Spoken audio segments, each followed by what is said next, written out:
On Saturday, the 21st of October, the Springboks will take on England in the second semi-final of the 2023 Rugby World Cup. So this is a team prediction of what I personally think the team that will be selected. Now, Rassie and Jacques have decided that they will only publish the names as per requirement in the World Rugby laws 48 hours before a test. So they're going to stick to that and not do it early this time. Now let's take a look then at who I think will be picked.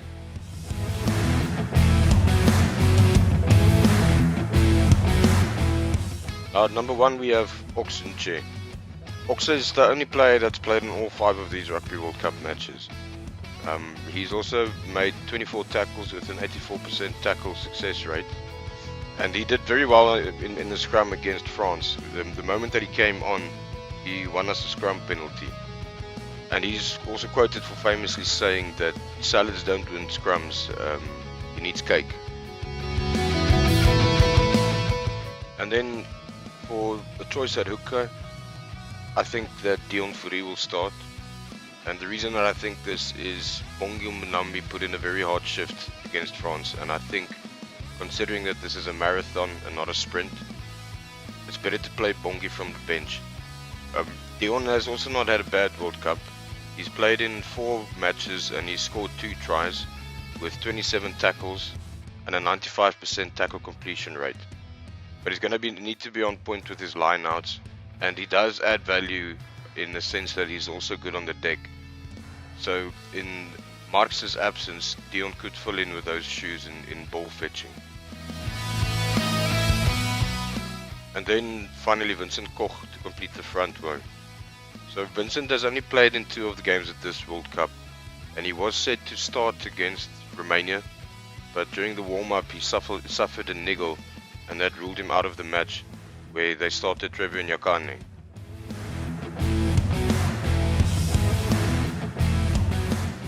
And then moving to the lock pair. So Eben Etzebeth to start at number 4 with Marvin Orie as well, supporting him at number 5. Now with Eben, game management is key because we need him to be healthy for the final, but we can't take England as a slouch. So I reckon that Eben and Marvin will start, and just after halftime they'll sub them, with who I believe will be on the sub is the 2 monsters in R.G. Snyman and John Klein. So with Eben, he also received the first yellow card that we've got in this tournament. Although a bit controversial, it might have been a bit of a tough call, that yellow card, but in any case that's what's to his name. And Franco Mostert will then be out of this game and taking a rest. But it's also notable to keep in mind that when Eben and Franco started on lock against Ireland, they won 6 of Ireland's lineouts. The first 6 was won between Eben and Franco together. So that's a good stat that we need to take into account for the final when pairing those 2 together. But it's interesting. It will be interesting to see what Marvin Orie will do alongside Eben.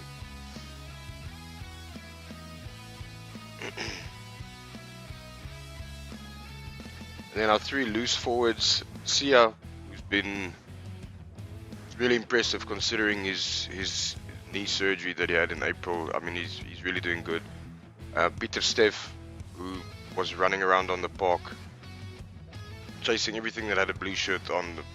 He played extremely well against the French, and he was also involved in Colby's try, again, almost similar to the 2019 final, where he had the second last touch on the ball. And then Jasper Wiese. So I think Dwayne put in a really good shift, but it's also necessary to give him a rest, and let's see what Jasper can do. He's also been doing well this tournament.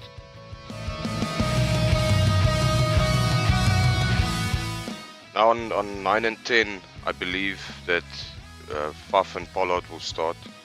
I think that if you do start Pollard, then you have to start Faf. I believe that they play better together. Now, Faf didn't have his best game against the French. When he came on, he passed the ball to Pieter Steff in the 46th minute, but he wasn't intending to be a ball runner, and that was a knock. It was like a blind pass.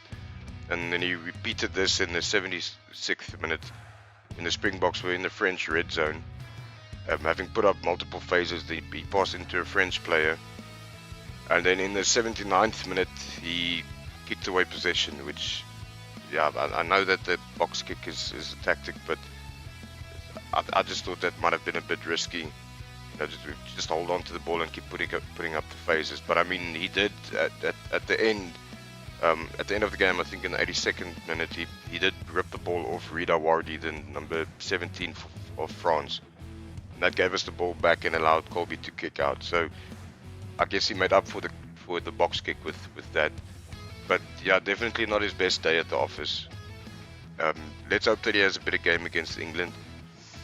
It just seemed like he was out of sorts. And then Pollard, I mean, he kicked 2 out of 2 with a brilliant 52 meter kick, which was our last points that we were able to put up on the board. So again, yeah, also I think something that needs to be noted is that the try that we scored in the second half when Pollard was on was from phase play, where Eben scored. And in the first half, the 3 tries that we did score were all of broken play and kick regathers. So I think those difference in tries shows the difference in the way that Pollard and Libbok play. So then in the midfield, definitely Der Linde.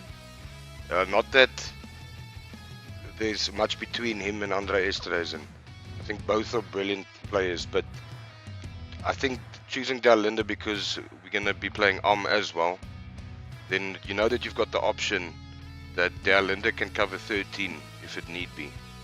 So on the bench, I'm going to go with Libbok.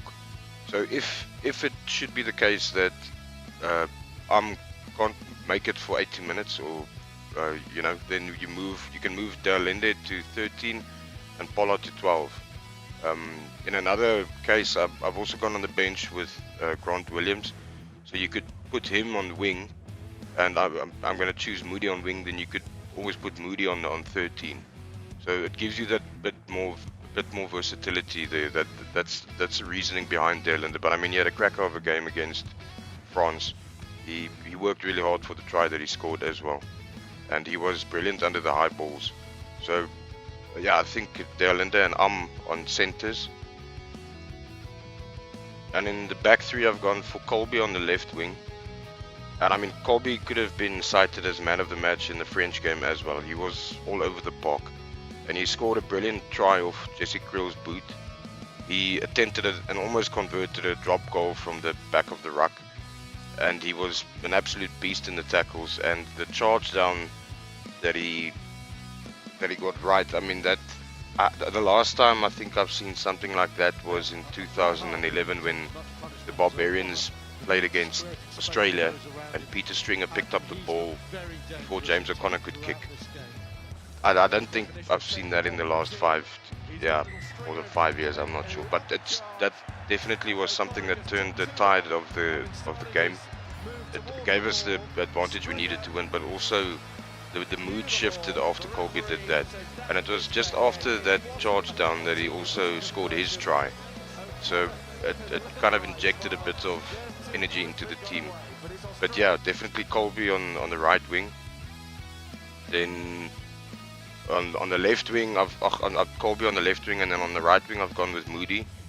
And the reason I've gone with Moody on the right wing is because he can cover outside center, because I believe that should start as well. And then you've got Moody who can cover on 13 if something should go wrong. But yeah, I mean, it's a big task for a kid who's 20 years old to play in a semi-final, but I mean, he's got almost 10 caps under his belt now, so it's gonna have to happen sooner or later. It might as well happen now. And then at the fullback, I've gone with Willie Leroux, and yeah, he also has had a couple of slip-ups in this tournament, but Willie Leroux has got 91 caps, and I think that if you start Pollard, then it's good to have Willie on as well, because Willie brings a different dynamic of attack to the back line, and he governs it well as well. So, and he can lend a bit of experience to Moody if he should fall out of position, or if the pressure becomes a bit much. I mean, Willie Leroux's been there, he's done that. So I think that's a good reason why to choose Willie along with Pollard and then Moody if we're going to play Then Bongi, Ketshoff and Trevor. Bongi had a brilliant day against France. I mean, he had a man of a match performance. And Ketsi also did well, but I mean, I think that game took a lot out of them, so I don't think they should get a full half. Then we've also got RG Snyman and John Klein, monsters, and monsters, and then Kwagga Smith and Grant Williams, and finally Lebok. And Grant Williams we know can cover wing and scrum half, so that gives a bit more versatility there. So yeah, that's what I think. That's how I believe it's going to pan out. But let's see what the what Rassie and Jacques Ninaber choose. But I also, you know, just on Ben O'Keefe, who's going to be the referee, I think he's been doing really well this World Cup. He blew a very good game for South Africa and Ireland. I mean, there were no yellow cards. I think he also blew a very good game against South Africa and France, where he tried to keep the game continuity going. You know, if I were the French, I would probably also be a bit negative if losing by 1 point. Then a person, yeah, I mean, there was some shade thrown at Ben O'Keefe. I don't think it was completely deserved. But in any case, that's my personal prediction for team selection.